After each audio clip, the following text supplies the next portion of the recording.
Welcome to another episode of Full Circle with me, Onyx. And maybe we can just do some meditation, some kind of creative visualization. Maybe I'll share some thoughts. There's so much. So, kind of what's on my mind is going into non description. So people get stuck. The journey gets long, you know, when we try to define things too much.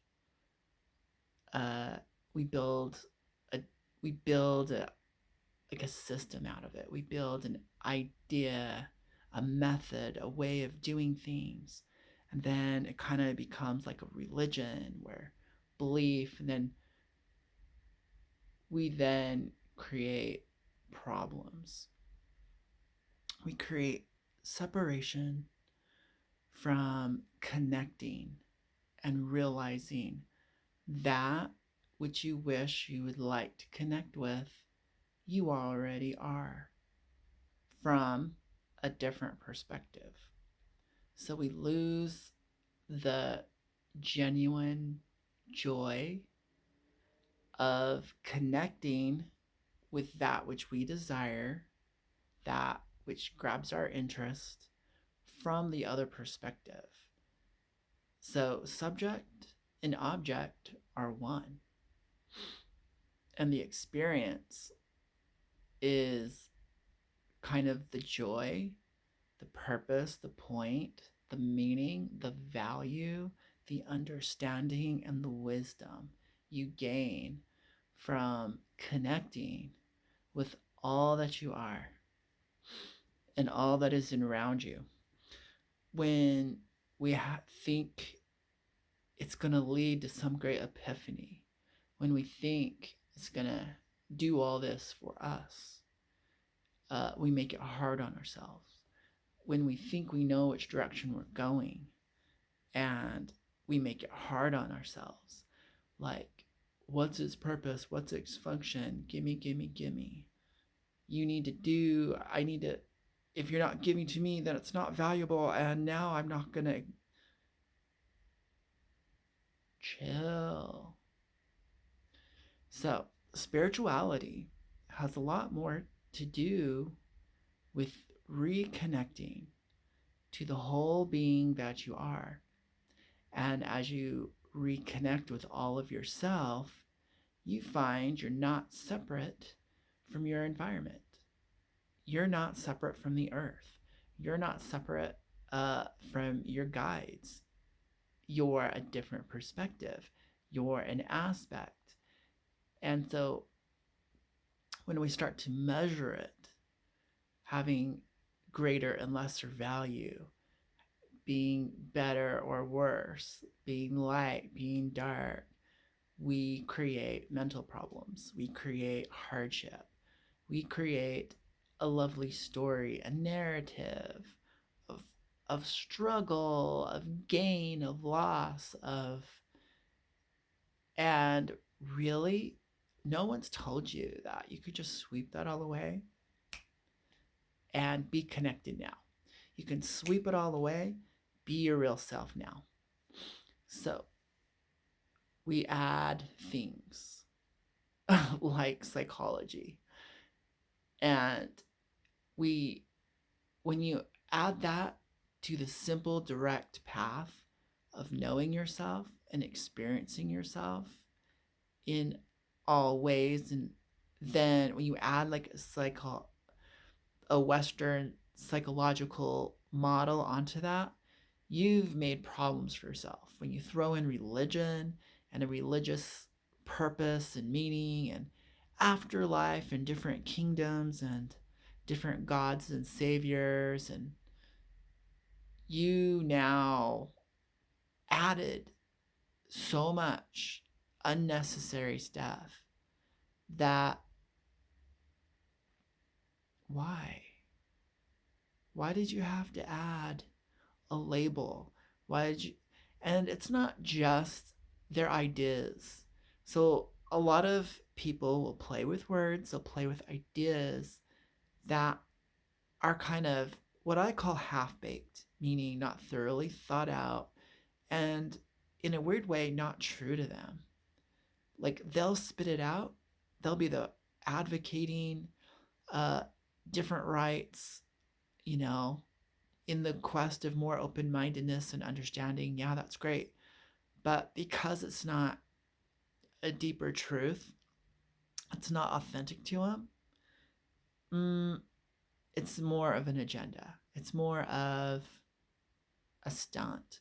And it lacks that power, that silent power of true persuasion, of pure understanding and wisdom that transforms mass consciousness. You know, it's not fully embodied.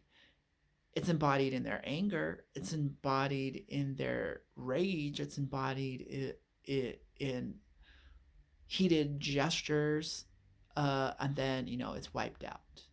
You know, they're exhausted. Their endocrine system is blown out, you know, and they suffer and they think they're carrying and I'm like, so I guess I was kind of going a little bit on a tangent there, but we lose authenticity when we make things complicated, when we graft on an agenda, when we graft on an ideology, a culture, a tradition. So, can you? Yes.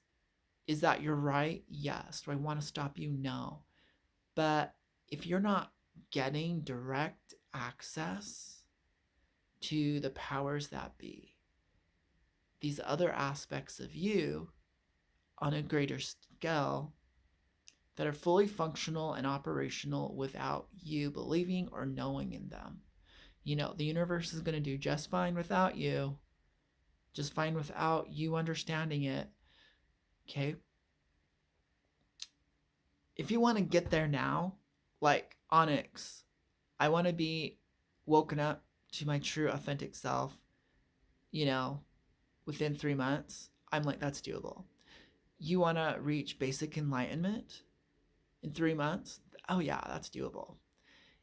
It might even happen during this conversation because you're going, wow. So, all this baggage that has been gifted to me by these supposed adults, wise people, authority figures, tradition, none of it was relevant anymore. Why? Here I am now. Here I am now. Here I am now. Okay, so when we think about the very basics of all traditions, it comes down to the 5 elements or 4: fire, water, earth, and air. And so when we look at these, oh my gosh, let me grab my tea. When we look at fire, water, earth, and air, it would probably be wise to start off with what's closest to us. Even though we embody all of them, I would probably, you know, start with earth, move to water, air, and then fire, you know, in ascending order. But, you know, you can do whatever you want. There's no rules. So, in this point, what feels best for you? What do you need to connect with? Um, but without doing anything grand, like special, like meditation, chanting, deity worship, uh, spells, rituals, object manipulation, without doing it, prayers, devotions. Can you just connect? Can you just contemplate? Can you give yourself permission to think about it? And are your thoughts, is your process any less divine, any less sacred than a special ritual, an ordination, an anointing, No. Equal ground here, people. Come on. Let's let's quit putting everything on a pedestal and creating distance. Bring it down to your level, not by making it not valued. Just because it comes down to our level doesn't mean it's not any less sacred, any less valuable, wonderful. Okay? So, without disqualifying its value, bring it down to your level. Work at it with where you're at. At every single level of wherever you're at, those experiences are perfect. Okay? So now, let's kind of get more into it. So I was thinking about the mountain. We have this mountain range out here in Utah, and it's steady, it's bold, it's majestic, it's beautiful. It's uh it's a statement, you know. It defines a whole entire region. The Rocky Mountains aren't just confined to Utah. They go all the way up to Alaska. They go all the way down to South America. That's amazing. And at one point, jaguars roamed the whole territory until it was legal to kill them. Same with mountain lions and wolves. And so the last remaining jaguars are now in South America. Sad, tragic. I think we should let them back up and start to free roam, and that will improve, that will be genetic diversification. Uh, and same with mountain lions, and wolves. All these wonderful beasts deserve their land back. Okay? So, yes, I have an agenda there. I feel very strongly about animal rights and balance within all the kingdoms. So, anyways, thinking about the mountains aren't saying much, and yet they're saying so much. The mountains aren't fighting me, they're not fighting you. They're quiet, they're still, they're strong, they're humble, they're powerful. The energy generating off of them, you can feel it miles away. The closer you get to the mountains, the more you can feel the mountains. You can feel the sunlight interacting with the mountains in the early morning. It's beautiful. So amazing. Can you be still like the mountains? Can you be solid? So nature has this built-in philosophy that's universal and timeless. And I think true mysticism understands that living poetry. And so the elements have been used in all traditions to convey basic truths, basic ways for humanity to live in harmony with themselves, mind, body, and spirit, and literally physically, build a stone house, build with rocks. You can do that. You can carve out of rocks. You can do all sorts of cool things. So the elements we can't get away from. Even with technology, light, sound, vibration are all part of the elements. Taking somewhat material form, we got circuits made out of metals. Metals grow in the earth, they're minerals, so it's still the mountains. So even like robotics and all kinds of new technology is still using the elements. We can't get away from it. So so moving on. I noticed, so there's no conflict going on with the mountains. I walk by the trees and the river by my house. No conflict. Trees are being trees, rivers being rivers. Animals are making their homes in the trees. All these wild feral cats. It's almost like a cat sanctuary. It's ridiculous, but whatever. There's a weird harmony. There's a strange harmony. Who am I to judge it? Who am I to criticize it? And why should I feel separate? Just because my house, the room I'm renting down the street, is a little ways away. Why do I feel? I don't need to be separate. I'm a part of it. So there's no conflict with the river and the rocks there. There's no conflict with the trees. Who's not getting along? Who's creating an apocalypse?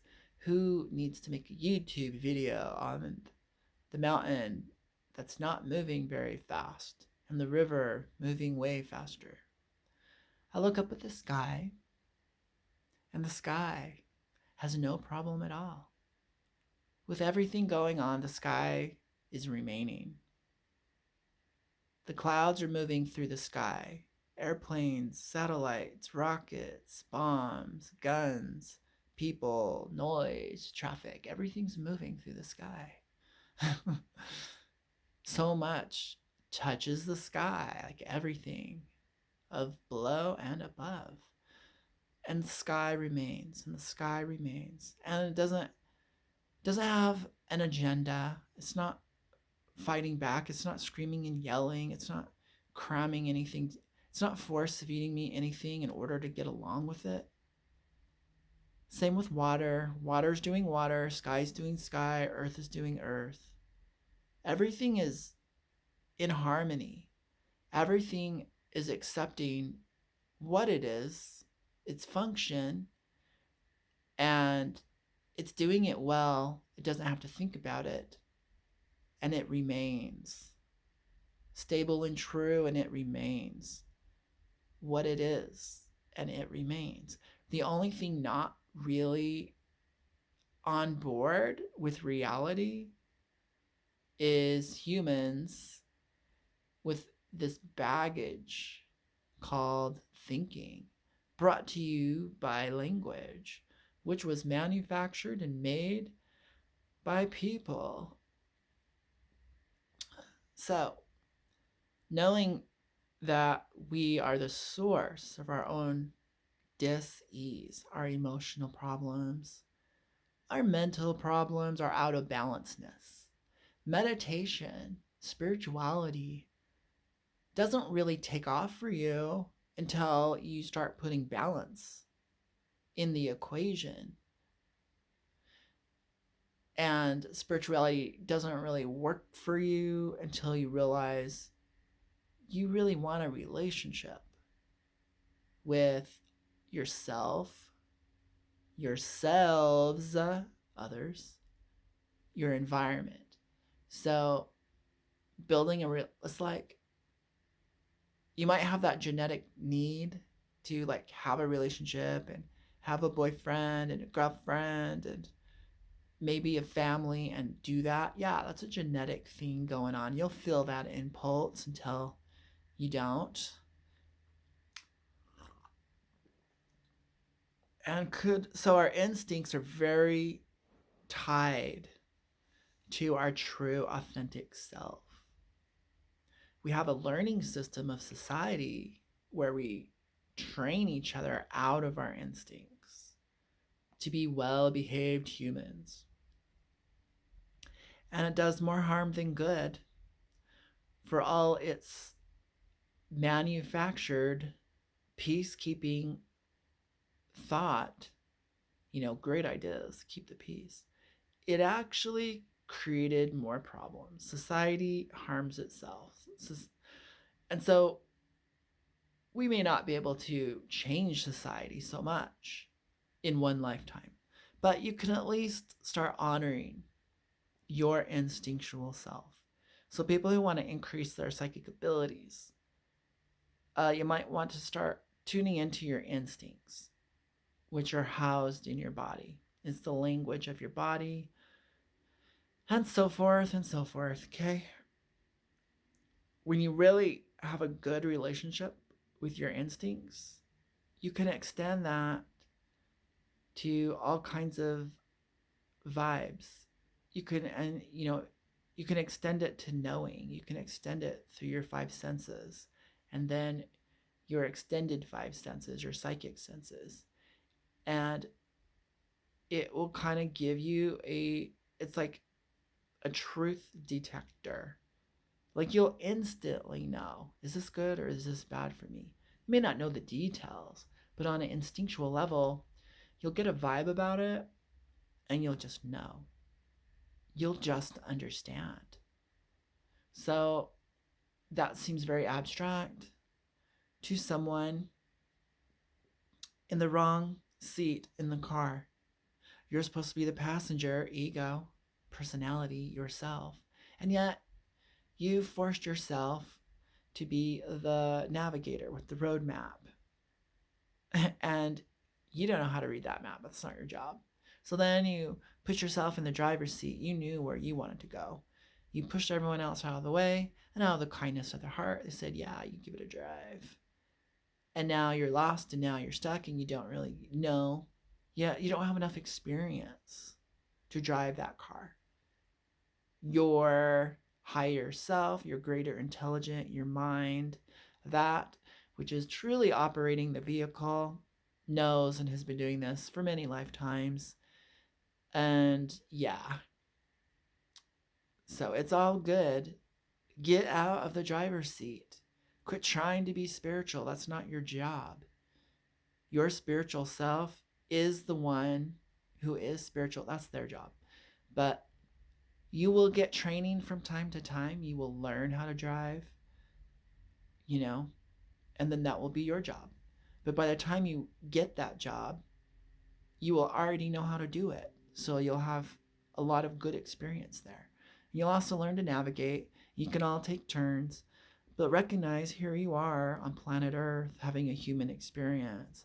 It's really not your responsibility or duty to try to take over spirit job. Hence, we channel, hence we meditate, and we kind of work on the collective. Anyways, moving on from that. So hopefully that's a huge weight released off of you. So now that you know it's not your job to be spirit, incarnate, to be a god, to have such an ideal high expectation of yourself, the paradox is when you relieve yourself from that, from being special, when you relieve yourself from expectations, when you relieve yourself from thinking something has to come out of the spiritual work, you will get there so much faster because there's no pressure and there's no punishment. Your higher self isn't.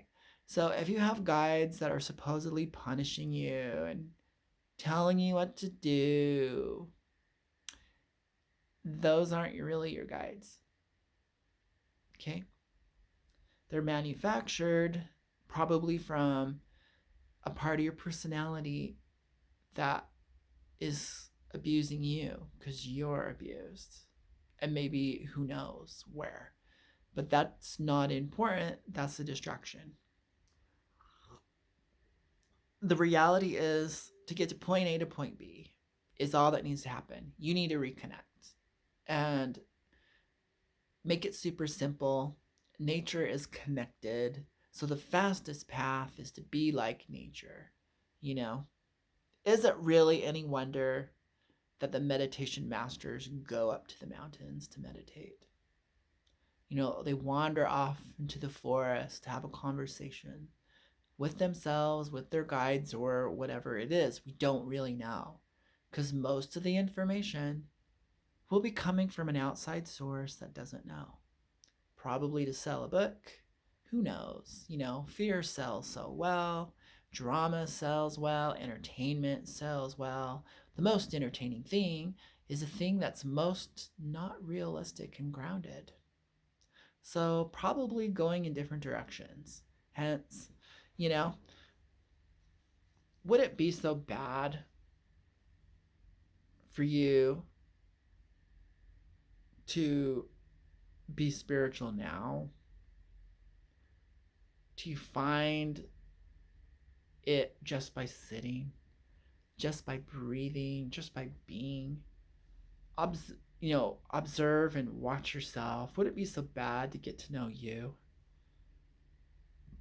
Those parts that don't have a human voice, that aren't talking to you, that are probably way more profound. I mean, the mountains aren't speaking English. The sky doesn't speak English. I don't think the universe speaks English. Why should it all conform to us? Why are we so special? You know? So, hopefully that creates some sobriety. Hopefully that was like a cold splash of water on your face that kind of wakes you up to a simple, direct path. Like,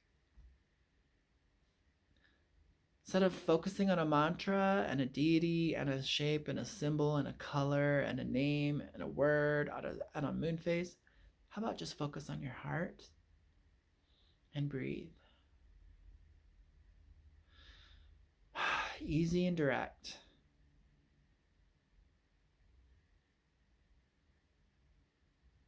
Bring your awareness to your heart.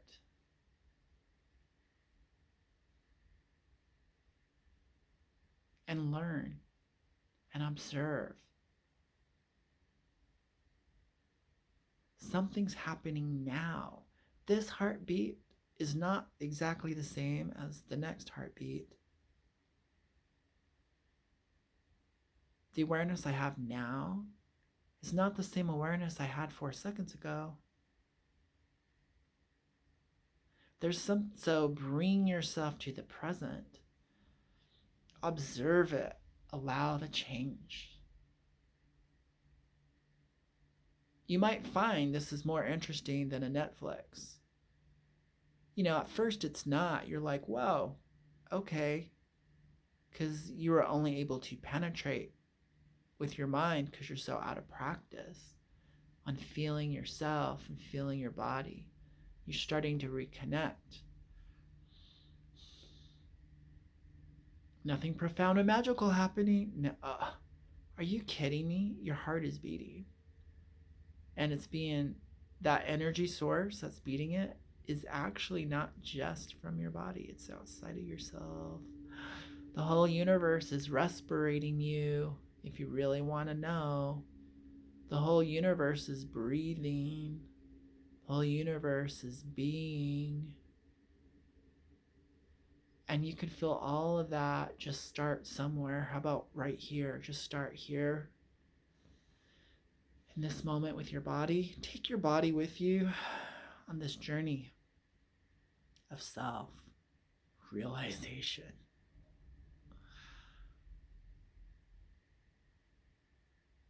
This idea of you just being your body and all the functions have, like, it's okay. I'll just tell you, if you want to be immortal, just realize how connected you are to the universe. Your immortality is guaranteed. If you want to connect with your guides, just realize your minds are already one. The subject and object are one. There is no separation and duality, all into oneness as a unique expression. So simple. Our breaths are connected. It's the same air. It's the same sky. The same planet. The same humanity. We all share the same gene pool. Thinking about this can wake you up. If we're all so connected, then maybe my friends and my coworkers and my immediate family, my extended family, we're all one. And it seems to be a lot of mammals are breathing. We're all connected. We're all one. Maybe we're all different cells and organisms within one big structure called our galaxy, called our universe.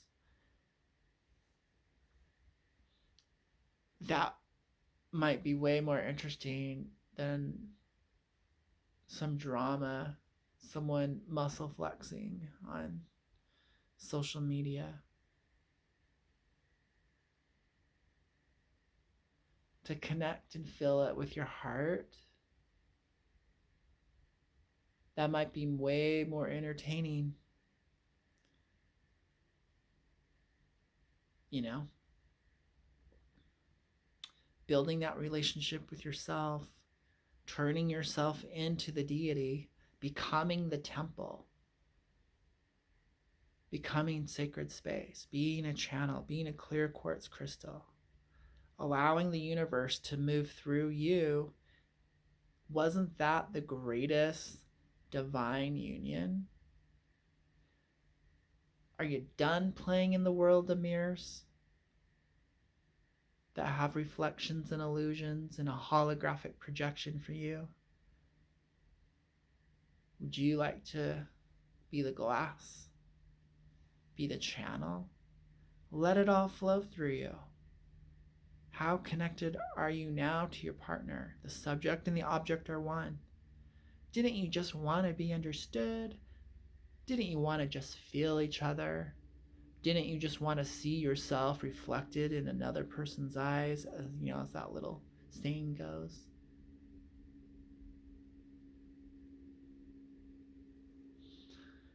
Tune in. Let it flow through you. Whatever's not flowing through you, you must have some junk in the filter that can be cleared off. Don't turn your life into psychology. You're going to go so slow. Don't turn it into a religion. You're going to get so lost, delusional, into someone else's experience, from someone else's perspective. Take the fast lane. Go to your experience. Probably doesn't have words. It's probably just like a sensation. It's kind of like a whoa. It will be totally unique and original. It's your own personal link to source. It's authentic.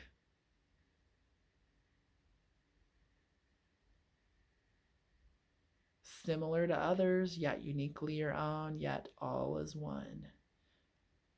Experience the I am on different levels.